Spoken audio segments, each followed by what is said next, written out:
Hi everyone, in front of me I've got a Realme 14 Pro Plus, and let me share with you how to change the 3 buttons navigation into the gestures in this device. So to find the proper section we have to open the settings firstly, and here let's scroll down to the very bottom to find system and updates. Then let's tap on system navigation, and as you can see here we've got the gestures and the buttons. So let's pretend I've got the buttons, and before we will set the gestures, just take a look at this button layout. Here you can customize the buttons, so you can reorder back button and the recents, and here you've got other options. Alright, so all we have to do is to tap on the gestures. Your device will ask you if you want to learn the gestures through the tutorial. Of course you can do it, I don't want to. I will also explain you how to use the gestures. So instead of the 3 buttons, we've got this line, which we can hide. It's totally up to you.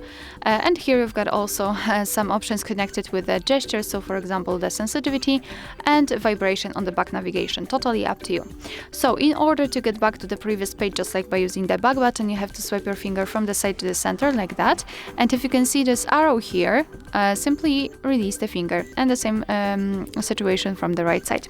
If you'd like to get back directly to the home page, swipe your finger from the bottom to the center and make sure that this motion is quick and short, like that. And if you want to open the recents, repeat the gesture, so from the bottom to the center. However, hold your finger somewhere here in the middle, and after releasing you can see the recents. Alright, so that will be all. Thank you so much for watching. Please hit the subscribe button and leave the thumbs up.